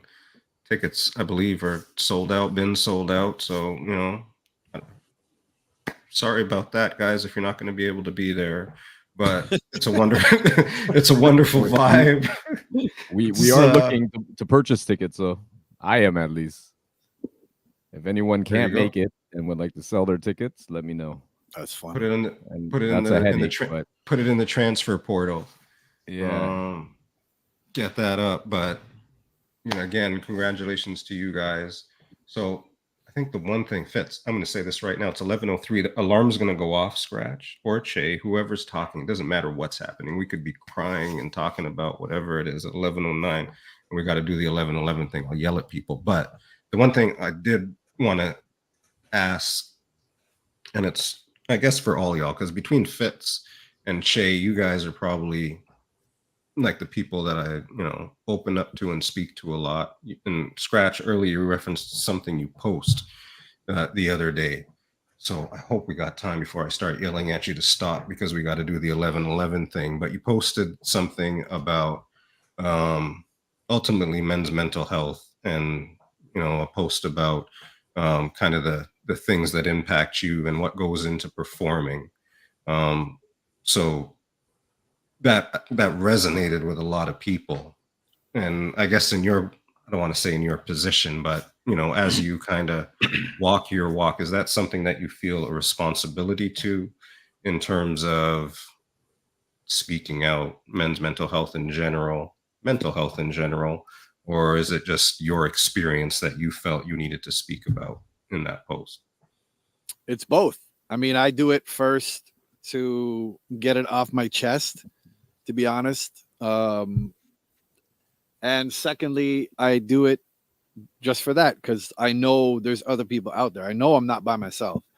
So I've never been that person who was like, I thought it was only me. I know I'm definitely not by myself, but I don't hear or see anybody talking about it. So I'm like, I don't have any shame about it. So I just kind of make it public. And the amount of feedback every single time I do something like that is crazy. And it's crazy. It's frustrating. I'm glad I did it. I can't believe people aren't talking about it. Like, it's all those things that kind of run through my mind. So, yeah, it's just, I do it. Like I say, I do it because it's therapeutic for me to talk about it. And, I only do it publicly, usually when it like really, really slaps me and knocks me down, which is what happened with that one. And it was just an overwhelming feeling of loneliness and depression. And I was like, I couldn't understand it. You know what I mean? I felt it before, but like for some reason it just hit me so hard. And I was like, I just don't get it. I just killed a party. I was having fun with everybody. And 10 minutes later, I'm like, I don't want to do this anymore. And I was like, this is crazy. So I just kind of made it public, and just to test the waters and see who else was out there that could relate. And it's insane the amount of people that hit me up. But beyond the comments that everybody sees, it's the messages that I get that nobody sees. Right. And it's from, the top of the top to, the average Joe that hit me up and just give me different scenarios of feeling the same way. And if I can open up the conversation, I'm more than happy to. Like I say, I have zero shame about it. I don't feel anybody should. And I just think it needs to be talked about. There's too many of us doing this out there that are going through it and not talking about it and taking that home. And it's dangerous in the long run. It's dangerous, to be honest with you. It's affected me, and it's turned me into a different person where I'm like literally socially awkward, and I've never been that person before. You know what I mean? So it's a combination of going through the pandemic, which isolated everybody and made everybody uncomfortable, socially awkward, to tacking on all this other stuff. And I noticed that I'm different in settings where there's a lot of people. You know what I mean? I retreat, and I put my foot on the wall, and I lean against the wall, and I stand. I mean, Che knows, even when we're at Love Language, when he goes on, if I'm not right in front of the booth, I'm all the way at the back of the restaurant, and I just kind of stand on the back wall and I watch. You know what I mean? So that's where I'm comfortable. So it's not stupid, Star Q. It's just I just think if we don't say it publicly, then we think nobody else understands and nobody else is going through it. But there's a lot of people that get it. There's more that don't, but there's a lot of people that get it. And I think it's important that whenever we feel these things, I mean, who cares? Who cares if you're a guy? Who cares if you're a woman or a man? Who cares if you're the top in your field or if you're just starting out? Who cares? Whatever you're doing, it shouldn't matter. Just if something's affecting you and you need to get it out, you need to get it out. Because if you harbor that stuff, and I'm prime example, if you harbor that stuff, it is severely dangerous. And I feel that if I never started speaking about it, I don't know, how my mental would have gone. I recognize that. I know 11-11's coming up, so I'll be short. Yeah, we'll Shay, you got like 45. Yeah, all right, we got 2 minutes. Yeah, I know. I know. I got a clock Go, right in front of me. man. You don't have to tell me that shit. Go, Um, man. I recognize this, that I deal with it maybe in a different way than Mark, but I do because of you, Bennett. Mm. This guy checks in on me like every 15 minutes. You all right? Yeah, you don't look all right. You all right? You don't look all right. And I'm just like, no, I'm fine. I'm just playing. But I'm a very sour person, I find, when I'm playing. Like I look at some of the pictures after, I'm like, good Lord, fix your face. And I am literally a little irritated when I'm playing. Mm. Right. And that could be from a magnitude of different things going on at the time. But Bennett knows me best. Okay, Bennett, I'll let you take Yes. over. Can I go now? I Yeah. appreciate you, Jay. Thank you for saying that. I'm happy that you recognize that. Anyways, I got everybody. All right, brother. Thank you for being here, Scratch. Appreciate your time. You have a Thank you wonderful very much. day. Thank you. Thank you, guys. Have yourself All a right, good Mark. night. I'll see you Take on care, Sunday. brother. Yes, sir. Thank you, guys. All right, man. Peace out.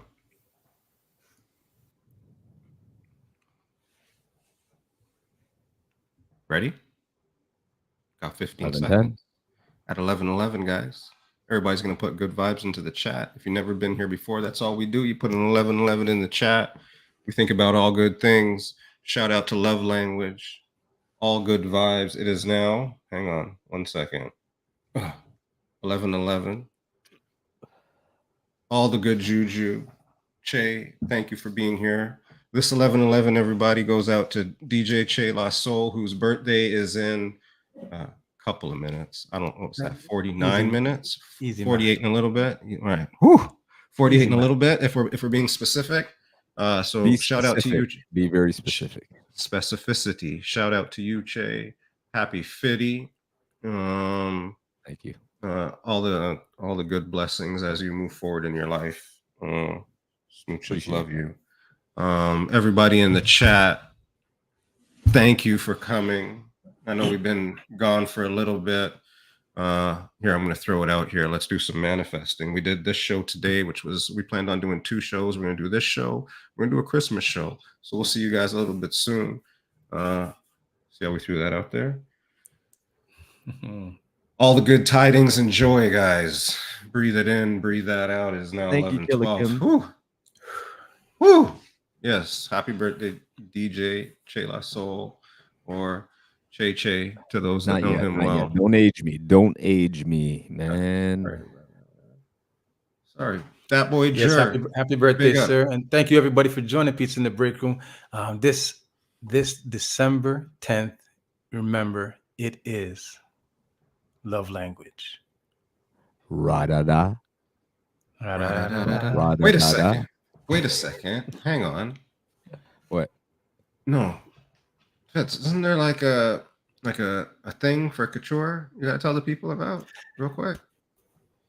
You almost forgot. Tell them. December 16th, Inside Couture. It's our 10-year anniversary. Damn. So if you guys are in the Markham area on Saturday, December 16th from 1 to 5, even if you guys aren't in the Markham area, put it in your GPS, find yourselves there. Come join us. Come say what's up. Come take some pictures. Come grab some food, grab some drinks. When is that again? December 16th. Which is a what? Saturday, December 16th from 1 to 5. We're gonna go get a haircut. Can you get haircuts that day? Well, you I know don't what? know. I don't know if you can get a haircut. They might be already booked up. I love and respect Fitz, and I know I No, Here's the you're not booked up. Sorry, go ahead. Jay. I know a lot of our friends have supported Fitz for a long time. I've gone to Fitz very sparingly, and you know the drive is not an excuse. But I don't actually cut my hair, as you can tell, very much. And Fitz does a fantastic job. Don't get me wrong; he's giving me some of my best haircuts. Superstar, you remember that one? Bam. That was the best design I ever had. Anyways, what I don't like when I go to Fitz though, and I've had to tell them before, don't Don't video record this. Don't video record this one. Like no. I'm not X. I'm not Dane's son. Don't do that. Don't do that. Don't do that. Shout out to Big X. No, but I absolutely will try and come by, sir, because I do have to pay some respects to this man. He's been doing some great things, and you're an inspiration, Fitz. You have always been, so I appreciate you, man. I appreciate you. I appreciate you. And I appreciate Mr. Bennett for sure. I was going through some my Google Drive, my Google Photos, and The what now? Google Photos. All right. I don't know if you have that in your iPhone, but I was just looking at all the haircuts I have, and I came across a Che La Soul haircut. Did you? What? Did I not tell you not to take footage of that? Did he have the curl, guy? You left the curl? I was like, I'm gonna send this to Che. How old was it? Oh man, What well, decade? it was when I just opened, so What maybe decade, like this guy said. maybe You're 10 years old, ago. guy. maybe 10 Ooh. years ago. Wow. No, what decade was it, guy? Well, who says that? I guess you're almost 50, guy. Okay, you're allowed to say Different that. decades. There's 3 decades I could speak about. Mhm. Yeah, Yeah, that's true, man. Yeah. yeah, true, Yeah. true. Yeah, you've cut my hair in 3 different decades. Is that right? Yeah. 4, It's like 3. it's like on the Vince Carter of this shit. That's incredible. And I helped you along with your business because I used to cut B-Town's hair. Oh, can you come and fix this, please? Absolutely. I was cutting hair in Jeff's garage, essentially. Well, we all cut each other's hair, right? I don't know if you ever saw the money signs that Brad put in Jeff's head. Shout out to the Prez. Zoot, zoot, zoot, zoot, zoot, zoot. Very robotic. There you go. Wayne definitely had a Che cut. I don't let Che cut my hair. Screw that. I never let Che cut. Wayne's was easy. It was a fade. Mhm. It was a long fade. Ms. Ron C was looking for a couture cut, but she never got one. She never came for it. She wanted the undercut. She was looking for an undercut. Yeah, she wanted me to put Ron C on the side of her head. Mr. Ronzi. Tadao never let me cut his hair because he knew I did zug him up out of spite. Julie Mango, thank you for the congratulations. D1 What'd you do? Demos, much respect. Oh, for that. Let me ask you guys a 10 years. question here. Oh, Yeah. What are the plans? What are the plans for Pizza in the Break Room? You guys coming back next week? This a No, as one-off? T-Dot just said come back for a Christmas show and then in the new year. Okay, so you'll be off for a couple weeks. Yeah, so this was the It's a lot of work. I know. It's a started lot from of Soul commitment. special.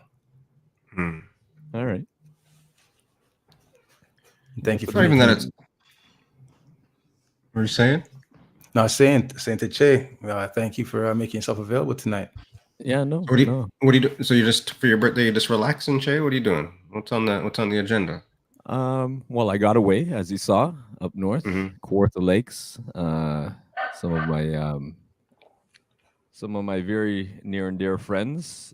We went up there to spend an adult weekend and ate like kings and drank like kings and had a really good time. That was the pre-birthday celebration, or I would have been at Keeping Families Close.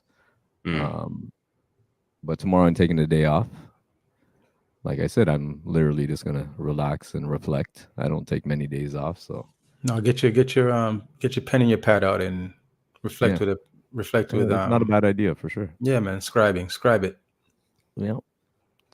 Thursday I have a holiday party to attend with Angela, and Friday is a little bit of a break. Saturday, my cousin's coming in. My favorite cousin is coming in from BC, so I gotta spend the day with her. And then love language on Sunday. Rock with you the Friday after, and then I can kind of ease into the Christmas. I still want to have my dinner party and roast. That was the idea from long. So dinner party and roast with my close. Why are you shaking your head, Bennett? You already know why. Why? You already know. Because I want to run it in January. Run it. Yes, no, that sounds it's like a not, great idea. No, I never. It wasn't about the timing. It's just it was like, of course you want to do a roast, Jay. Like, of course you want to do. Why do I want But to? we'll You host guys it are for hosting. you, Jay. We'll host it for you, Jay. There you go. See everybody. Come to a roast. Oh yeah, Tadau's up. Tadau's got to be a special guest. He's in. Yeah, there you go. Pete's in the break room hosting. That takes care of my my Scarborough friends, right? And then I have Paulie Lopez and Jay Online hosting. That takes care of the DJ and industry people. You know what I mean? And that's it. 4 hosts. I don't like being all I need. labeled. 4 hosts for a Sounds Che like- roast. Sounds like a good team. It would be. Plenty of jokes. Maybe we fly in Jeff Ross. Tadao, listen, he's all in. Oh yeah. Nobody does a good roast like Jeff Ross. True. All right, Shay. One more time. Tell us about love language before we get the hell out of here and you go enjoy your birthday. Tell us something nice. No, actually, you know what? Hold on. So earlier we talked about like just love language in general. It's your baby. So this is your ode to love language 1 year in Che. What do you say to your little baby love language that is now 1 year old on its birthday? I say thank you. I thank you, everyone that's been and supported. I mean, even if you haven't supported and you're a part of the stream and its inception and the transition and the journey, thank you very much for the like-minded individuals. But yeah, we're looking for bigger and better things in 2024. And it's been good. It's been good because I'm learning to grow along with the party itself. You know, from a creative standpoint, you know, and having Mr. Scratch beside me, you know, I do take a lot from him and Tim, and learning some of the backdoor stuff. So very valuable to have them on the team. I think we got to pause and we got to shout out to Tim on that statement. So make sure we get those two in. Big shouts out Timber. Yeah, man. Zine. All right. Are we rating? Is that what we do here? Do we raid people still? How does this work on the Twitch? Shout out to DJ Star Q on the raid. Shout out to DJ starting from scratch for the time. Shout out to everybody that's here. As always, could have been anywhere in the world here with us. We are going to raid. Let's go with Selecta Gallus. See what's going on over there. Selecta. Ms. Ron C., thank you for joining us. Denise Jojo, thank you for joining us. Oh, wait, Kristen hang Manning on. and Kelly, thank you Fave, for joining us. Fave, I need some product. I'm out of aisle. Fave, I'm out of oil. I had like a little travel pack. That's all I got, Fave. So Fave, if you're still here, I got to put it in order. Sorry. Shout out. I ran out of my bottle too, and I was like, do I throw it out or do I give it back to her? I got bottles. If you need the bottles back up, if you need to bring back the bottles, I got. No, I bottles. got 2 empty bottles. Yeah, me too. I hold on to whatever. Anyways. T. Drace 1911, thank you for joining us. D1 Demos, thank you for joining us. Bins Plus, thank you. Tadao, thank you. You know, I see Chris and Manny and Callie's name right now, and I'm thinking it's like almost 12 o'clock for us, and for her, I think the sun's still shining.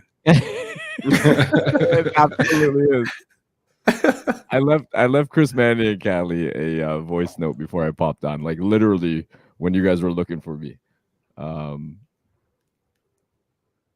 She's a sweetheart. She sent me a card for my 50th, and it landed like I think at the end of November, And then of course I forgot to message her, and I saw her pop up today, and I was just like, let me send her a voice note to show her my appreciation. So thank you so much, Chris Manny. Oh my God. And she's on it without a beat. Even when Deja had her birthday, she was like, happy Deja Day. I'm like, how do you know my daughter's birthday? Like, she just because she's not on social media. So I'm just like, she's how do awesome. you know these things? She's awesome. Her and Chris are Manisha and Chris are like awesome. And I can't even say enough. Thank you, Manisha and Chris, for what you guys do for my son out there in California. You guys are just simply amazing. The support, you guys went to every home game. That was incredible. Yeah. After the games, they bring food for him so that he has his food for the week. Like, that makes a big difference, because I mean, your son's going like literally across the continent, basically. It's nuts. You know? It's nuts. And I don't even know how to say thank you enough for what you're doing for my boy out there. But yeah, thank you. I think we rated out. I rated out by accident. I rated out. I rated out. When you type it in, Sean, right? Yeah.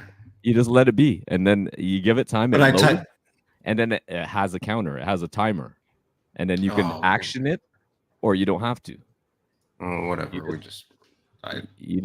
pulled the trigger. You got a little giddy. Yeah. I'm out of practice, man.